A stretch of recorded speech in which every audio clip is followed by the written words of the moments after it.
Queen Mary of the United Kingdom, consort to King George V and grandmother to Queen Elizabeth II, is celebrated as one of the most influential royal collectors and wearers of fine jewellery in British history. Known for her discerning taste and appreciation of craftsmanship, she assembled an extraordinary collection of jewels that blended historical significance with regal opulence. From towering tiaras and magnificent diamond necklaces to gem-laden brooches and elaborate parures, Queen Mary's jewellery choices often set royal fashion trends that endure to this day. So let's explore the most iconic Queen Mary's jewellery. Before we start, please support my channel by clicking like and subscribe buttons.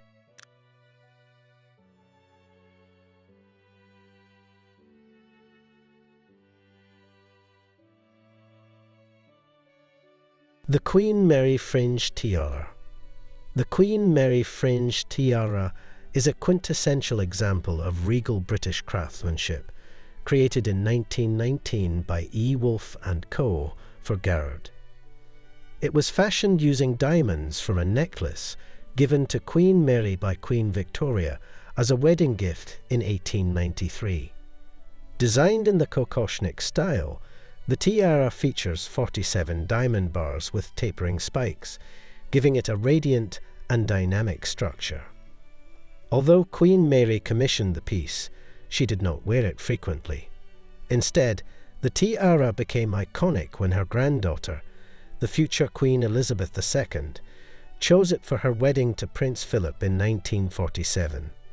Famously, it snapped just before the ceremony and had to be quickly repaired. Later, Queen Elizabeth loaned it to Princess Anne for her 1973 wedding and to Princess Beatrice in 2020, highlighting its importance as a royal bridal tiara. Its ability to be converted into a necklace adds to its versatility.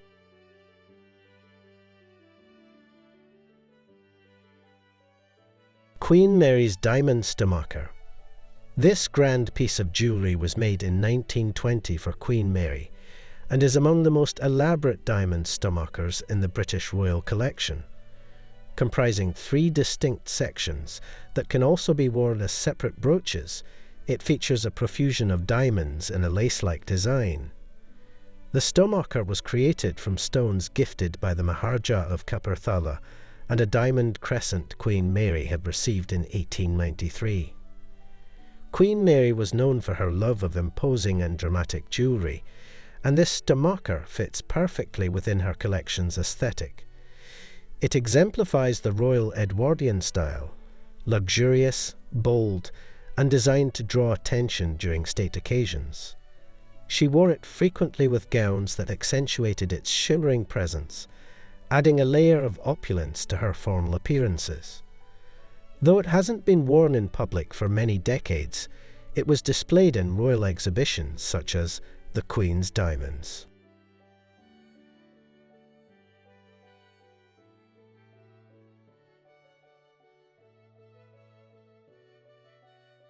The Queen Mary Crown. Originally made by Garrard in 1911, Queen Mary's crown was created for her coronation as consort to King George V. The crown was set with over 2,200 diamonds and featured arches surmounted by a monde and cross, echoing traditional British crown design. It was also designed to hold the Koh-i-Noor diamond temporarily. In 2023, the crown underwent significant alterations for the coronation of Queen Camilla. The major change included replacing the controversial Koh-i-Noor diamond with the more modern and less politically charged Cullinan 4 and 5 diamonds from Queen Elizabeth II's collection. Additionally, 4 of the crown's 8 arches were removed, lending it a lighter, more contemporary appearance. This marked the first time in modern history that an existing crown was reused for a consort's coronation.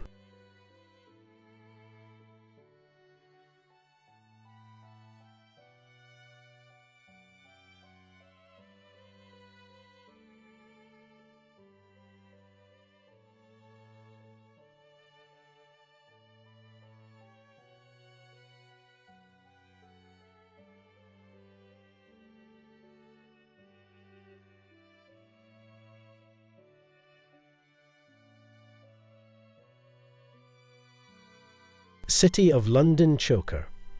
The City of London choker was presented to Queen Mary in 1893 as a wedding gift from the Corporation of the City of London.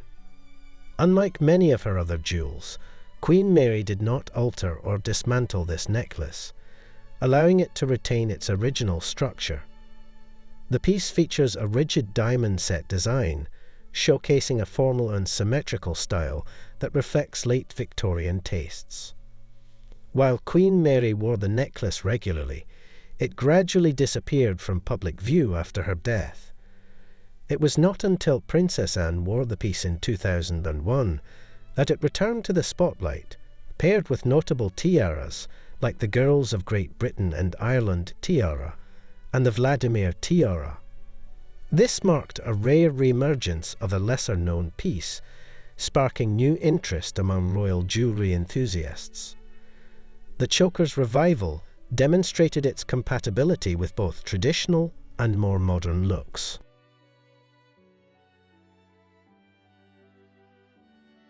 The Girls of Great Britain and Ireland tiara.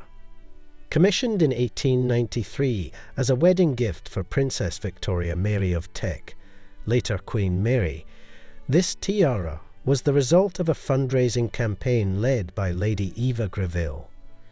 The money was originally intended for a bridal gift and charitable donation, and the surplus funded this iconic tiara. Crafted by Garrard, it features festoon and scroll motifs topped with diamond spikes.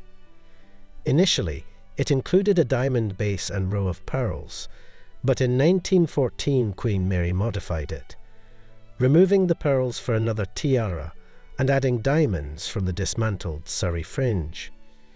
She later gifted it to her granddaughter, Princess Elizabeth, as a wedding present in 1947. It quickly became one of Queen Elizabeth II's signature pieces, often worn without a base for a lighter appearance. Its consistent visibility throughout Queen Elizabeth's reign helped elevate it to one of the most recognized royal tiaras worldwide. Light, graceful, and extremely photogenic, it was often worn during formal portraits and state visits. The tiara remains an enduring symbol of modern British monarchy, cherished for both its elegance and legacy.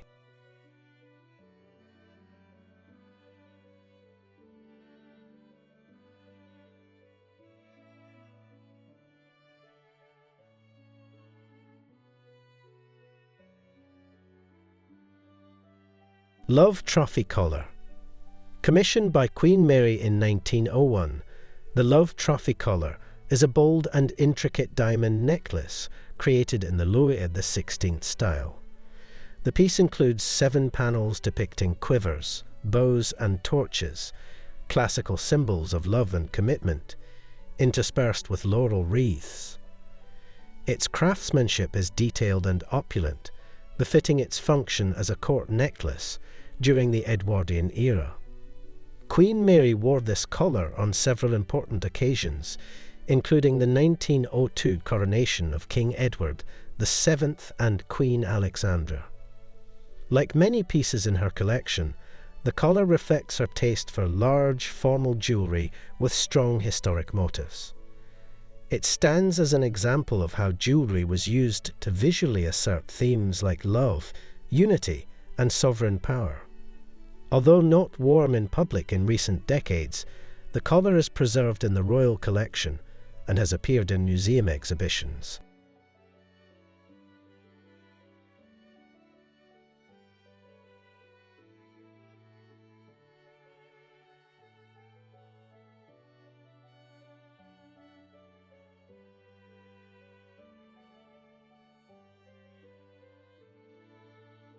The Vladimir tiara.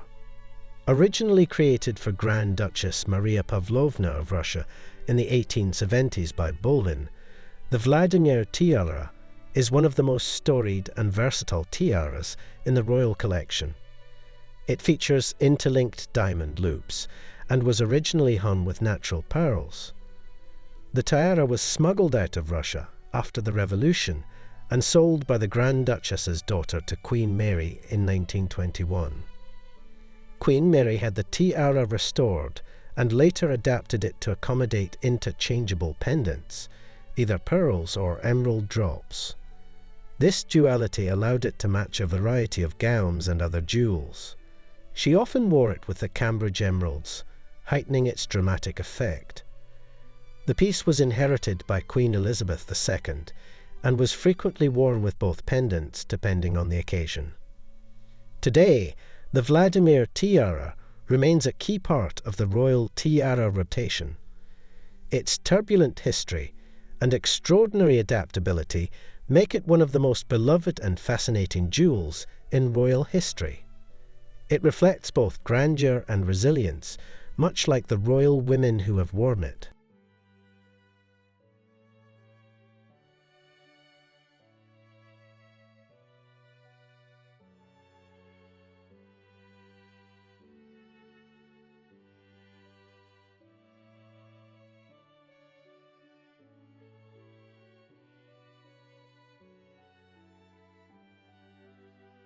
That's it for today. Thanks for watching.